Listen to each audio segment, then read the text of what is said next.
আসছে রবি, পড়ে আছে ধুলি অস্ত্রপথের কোলে। বিশ্বের রবি, ভারতের রবি, তুমি চলে গেছো বলে। কবিগুরুকে আমরা প্রণাম জানিয়ে আমি শুরু করছি কবিগুরু রবীন্দ্রনাথ ঠাকুরের সাধারণ বই।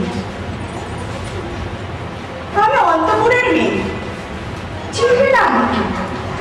তোমার শেষ গল্পের বইটা পড়েছি শরৎবাবু, বাসি ফুলের মালা। তোমার নায়িকা ইলোকেশী মরণ দশা ধরেছিল 35 বছর বয়সে। 25 বছর বয়সের সঙ্গে ছিল তার রেশারেশি। দেখলে তুমি মহাদশায় বটে, জিতিয়ে দিলে তাকে। নিজের কথা বলি, বয়স আমার অনেক।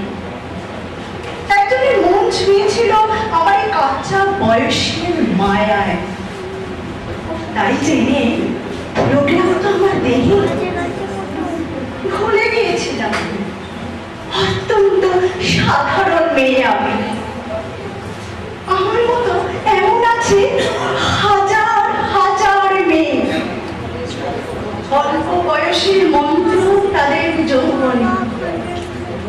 তোমাকে দোহাই দিই, একটা সাধারণ মেয়ে গল্প লেখন।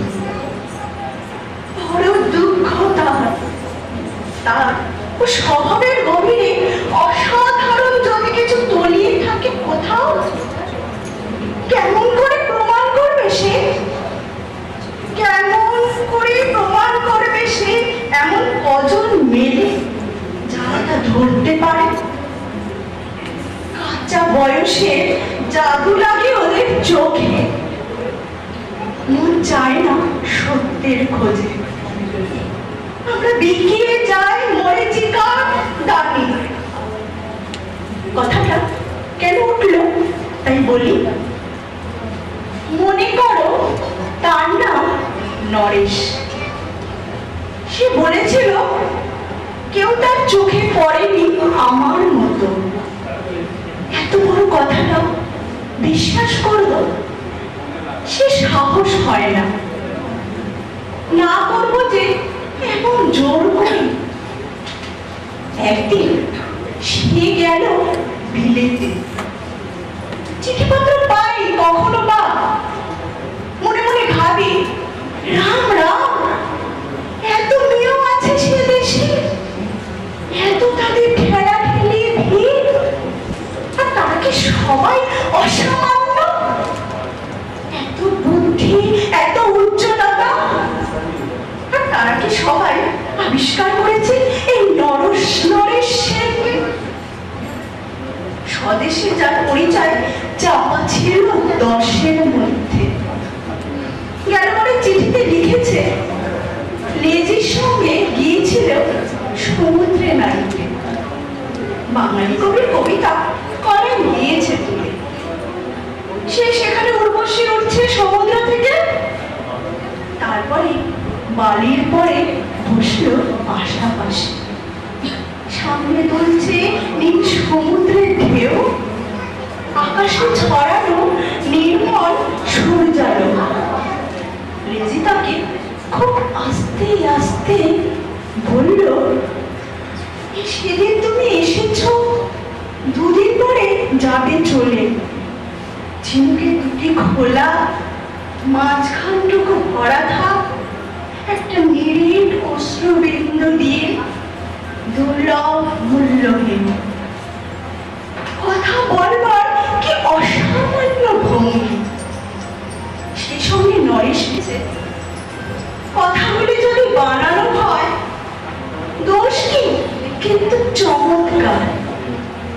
ঘিরে বসানো সোনার ফুল কি সত্য? তবু কি সত্য নয়? বুঝতেই পারছো একটা তুলনার সঙ্গে।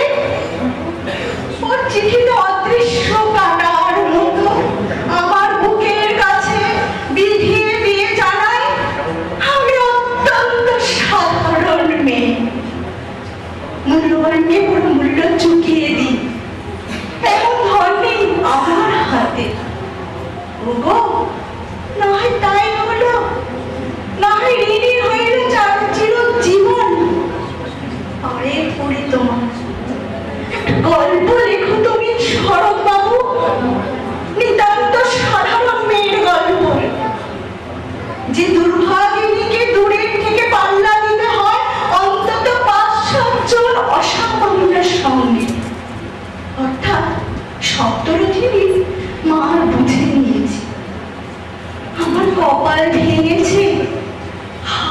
দিয়েছে আমার। কিন্তু তুমি যার কথা লিখবে তাকে জিতিয়ে দিও আমার হয়ে। পড়তে পড়তে বুক যেন ওঠে ফুলে, ফুল চন্দন করুক তোমার কলমের বুকে। তাকে নাম দিও মালতী। ওই নামটা আমার ধর্মের ভয় নেই। এমন অনেক মালতী আছে বাংলাদেশে, তারা সবাই সামান্য মেয়ে। তারা ফরাসি জার্মান জানে না, শুধু কাঁদতে জানি না। কি করে জিতিয়ে দেবে উচ্চ তোমার মন, তোমার লেখনী মহিয়সী? তুমি হয়তো ওকে নিয়ে যাবে ত্যাগের পথে, দুঃখের চরণে শকুন্তলার মতো। দয়া করো আমাকে, নেমে এসো আমার সমতলে। বিছানায় শুয়ে শুয়ে রাত্রের অন্ধকারে দেবতার কাছে যে অসংখ্য বর মাগি, সে বর আমি পাবো না, কিন্তু পাই যেন তোমার নায়ককে।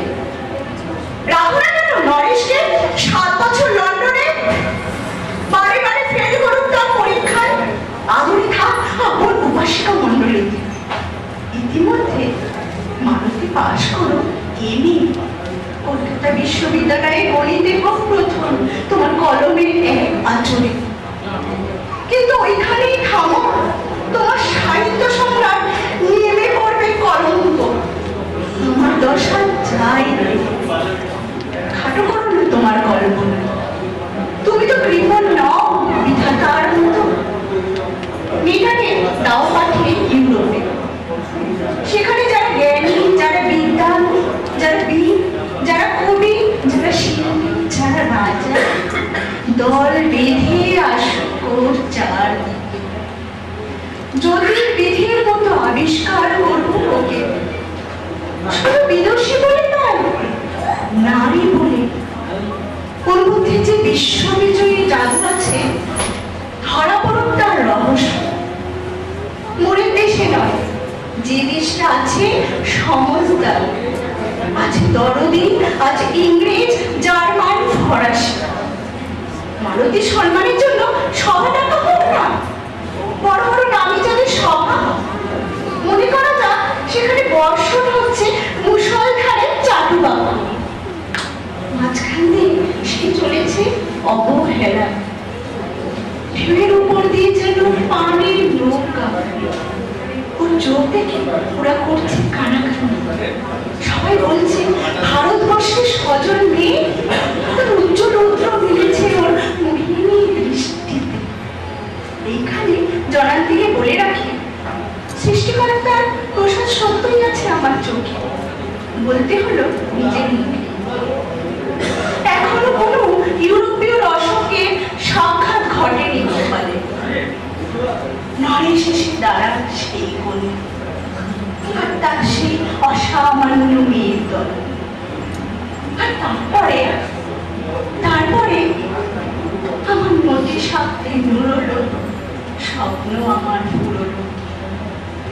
হায়রে সাধারণ মেয়ে, হায়রে বিধাতার শক্তির অপমান।